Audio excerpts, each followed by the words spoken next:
Hello, I'm Bruce Frantzis of Energy Arts. Now, in the Energy Gates program, the third part of it are called the swings, and there's 3 swings.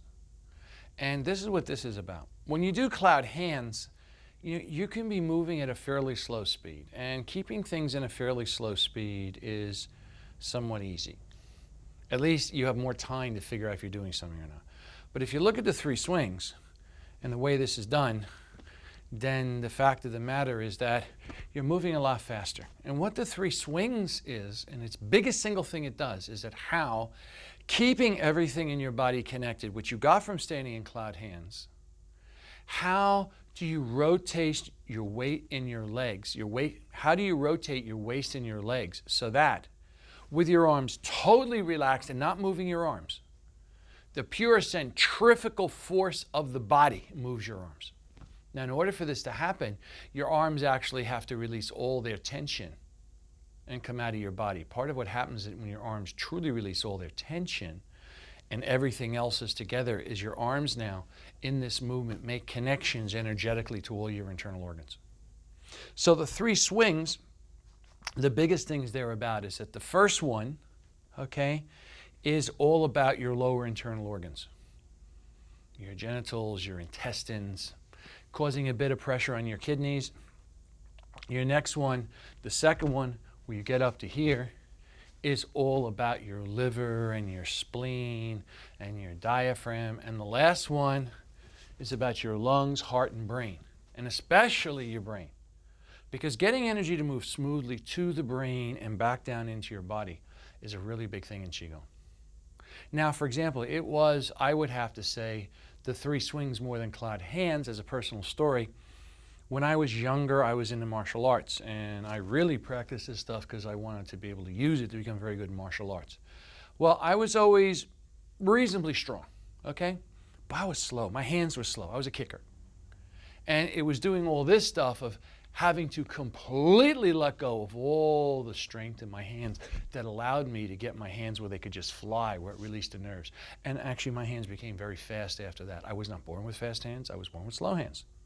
And they developed to where they became very, very fast, but they became very fast by having the Qi not only connect up through my body, but by letting go of all the strength inside of me. Now what this does when I've worked with this with people who have had all sorts of medical conditions, is that very often, for example, if you have a problem with your liver, it's like really clogged up, this ability to let go can enable you to target the blood circulation, energy and circulation around your internal organs that can make huge differences in how fast you'll recover. So with all these things, the first swing, lower internal organs, second swing, middle internal organs, third swing, upper internal organs, heart, lungs, but especially the brain. Opening the Energy Gates has 6 parts: standing, cloud hands, 3 swings, and the spine stretch, which you'll be seeing me do next.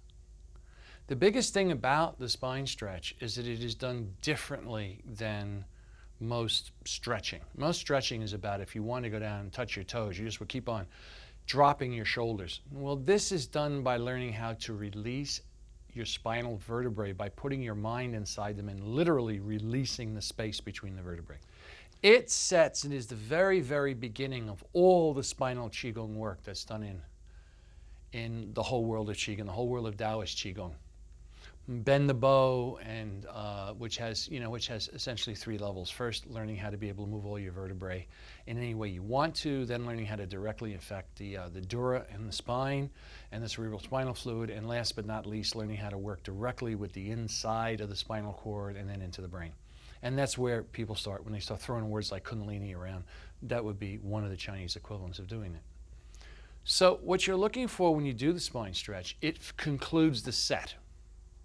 And what it's about is that when you finish doing the cloud hands and you do the 3 swings at the very end, you do a spine stretch to make sure that everything happening inside your body integrates inside your spine. And that makes everything work as a complete whole, and it brings your body together, and it gives you the neurological memory to remember what you've been doing and how to continue it. The very end of the spine stretch involves you actually releasing the plates of your skull, which I think most people find is immensely valuable for reducing headaches and preventing them to begin with. This, again, is the beginning of all the spinal Qigong work. Whenever I've had people over the years who've had really bad back problems, and for example, I had to cure myself of having had my back broken in a car accident, always it had to start with the spine stretch before you could get to the other parts of bend the bow or the full spinal Qigong. So it's incredibly valuable either for an ordinary life. You can do it sitting in a chair if you have to. You can do it, it's even better if you do it standing up. It's the type of thing you could just do, at odd moments in an office if your back and neck is really bothering you, to take out the compression of working behind that computer. So with all of this, let's just do a quick review of what's an opening the energy gates of your body. First, you stand. You learn how to actually have your feet on the ground. You learn how to clear the energy channels of your body. You learn how to either sync your chi or to dissolve and release your chi so that the blockages in your body that are blocked, the chi that's blocked them, can be released. And that does a lot. The next thing is you then have that flow through the body you got by releasing, you then take into a movement that's called cloud hands. From what you learned about how to release stuck points in the body while you were standing, if when you're moving you find something in your body is really stuck, something's really blocked, you then again would also apply releasing those energy gates to continue doing your cloud hands better. That then takes you to, well, now you've been moving very slowly in a very regular, methodical, slow manner, and now you have to learn how to let your arms go and let your body naturally start turning, and all these turns do wonders for your internal organs and your glands, as well as they develop the body's ability to rotate in every direction, which is essential to good human movement at every level. So that then, at the end, when you've done all that and everything's kind of released, you then do a spine stretch to release any tension that might be in your spine. But more than that, to make sure that your spine integrates with everything you've done. And by doing that, you integrate everything in the entire program into your body.